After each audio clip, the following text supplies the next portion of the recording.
Hello everyone, Angryweasel here. Today I want to show off my Magic Finder Caustic Arrow Raider. Before we talk about the build itself, let's go do a map. And let's talk a little bit about it while I go through it. As you can see here, the movement speed in the build is quite good.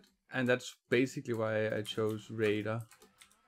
I really wanted as much movement speed as possible, just to be able to clear maps really fast and even when doing lower maps, feeling that you get something out of it just because of your insane movement speed. Here we have a little exile.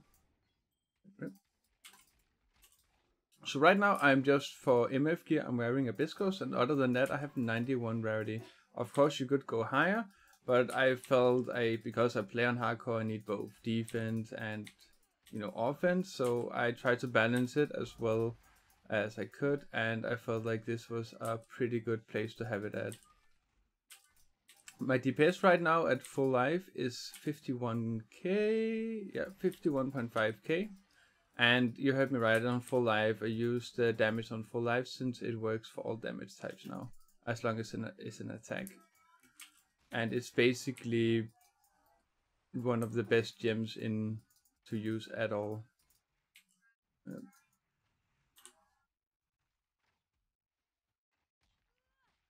Bossing is still not the fastest thing in build.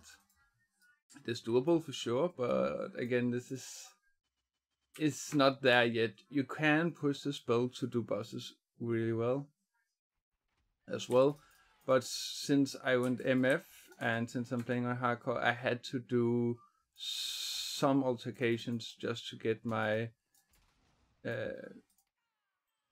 defenses up to a point where I felt comfortable, because I usually just ult and go, and it served me well so far. I'm level 91 and still alive, and I've been doing up to tier 15 maps without any issues.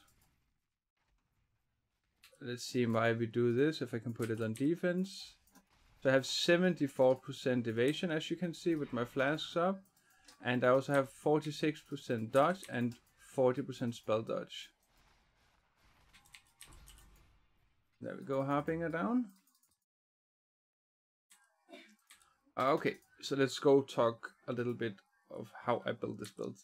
So basically right now, I'm using a 6-link bow with a +3 and increased damage over time. I'm using Caustic Arrow, and this is a level 20 with 23 quality. Slower projectile, no quality on that. Damage on full life, no quality on that, but you can see that more multiplier, it's really high. So yeah, it's a great gem to use for sure. Concentrated effect, swift affliction, and void manipulation.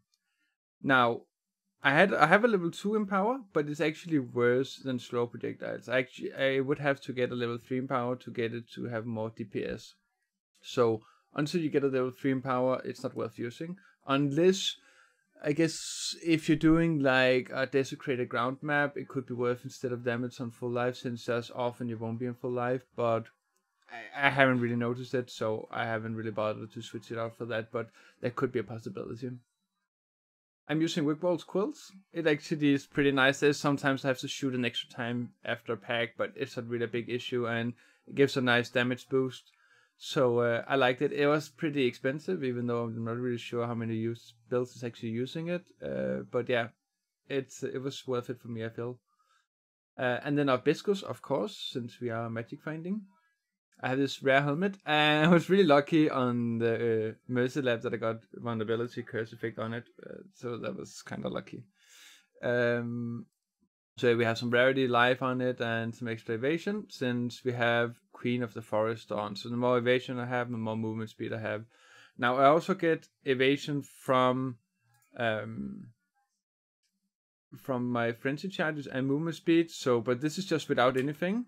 It's like 184. I think I get up to like 250% when I have everything up close to it, more or less. But yeah, that's still pretty good without anything up. I use these gloves here, which also have some life and some resist and some extra rarity. Just a regular belt with resist on, regular boots with resist and movement speed and life.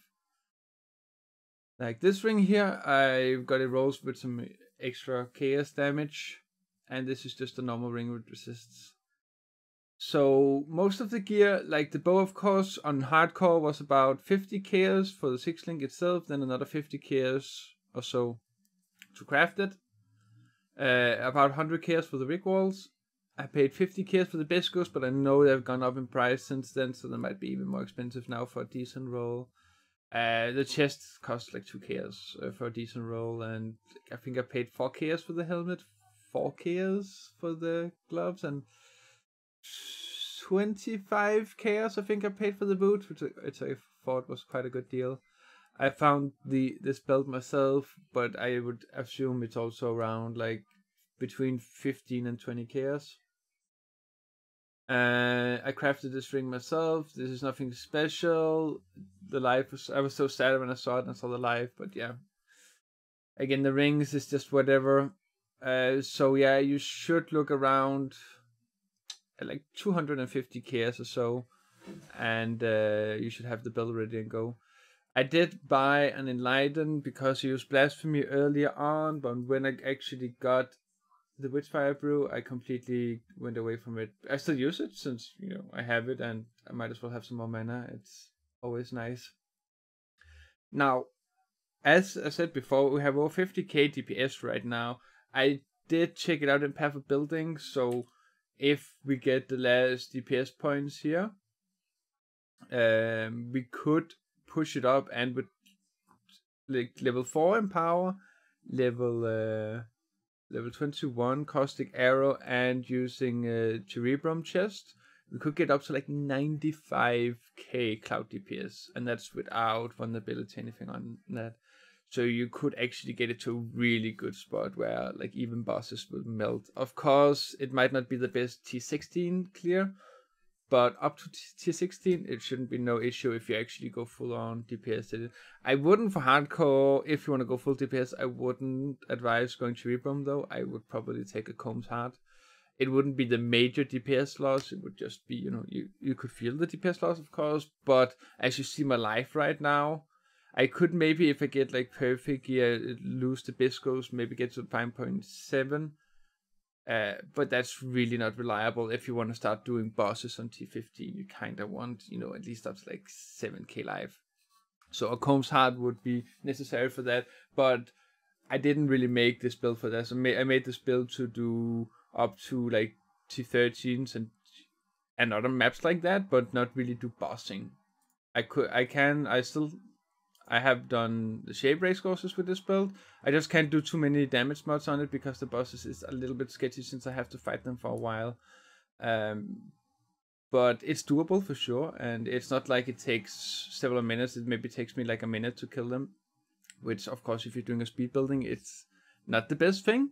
So I usually stay around like T10 maps and just clear them really fast and just get my MF on, and it has served me well. I get my next build more than ready and some extra care still in the bank, and I've only been MFing with a couple of days now. So yeah, basically let's talk about how I level this build. You can level it as you want. I did it with a Stormcloud until 38, and at 38 I switched over. I used a silver bow, barrel. Do I still have it? I think I don't have it, but it's basically the prophecy version of the silver branch.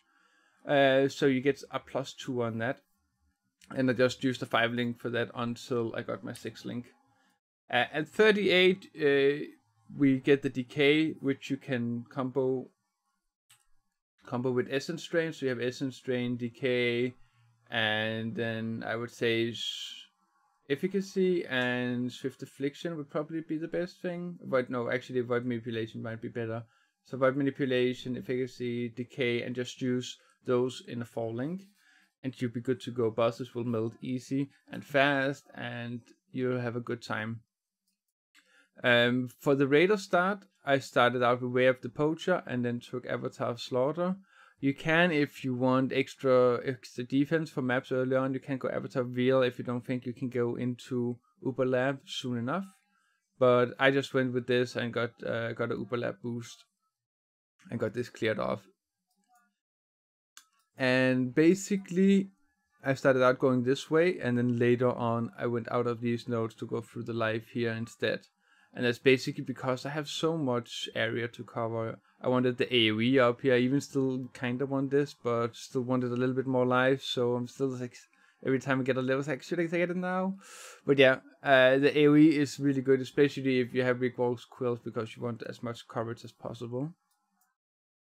Of course, we take the chaos damage here, we take the decay here, and we go through here. So basically, the only damage nodes we're really missing right now is the projectile here and the chaos damage here. Of course, it's a lot of damage if you count them all together, but to be safe, you kind of need to go through everything we did. We, of course, get all the frenzy charges, and we got the phase acrobatics and acrobatics, since we then get 46% dodge and 40% spell dodge. It feels really nice.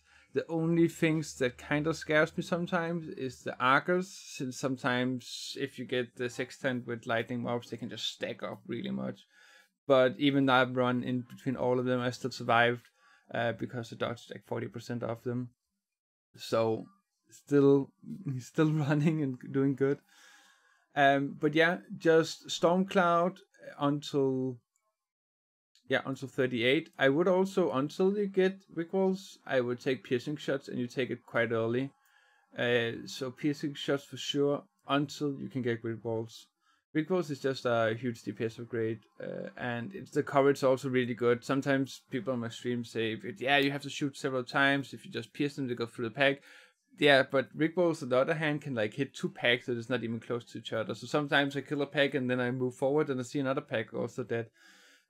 So I kind of like it, and it takes no time to fire off another arrow if a few stragglers is left behind. Now for the other slots, I'm using Spell Totem with a Wither. I have a Stone Golem and a Blink Arrow. Down here, Wall Lightning Trap, Enlighten, Grace, and Arctic Armor.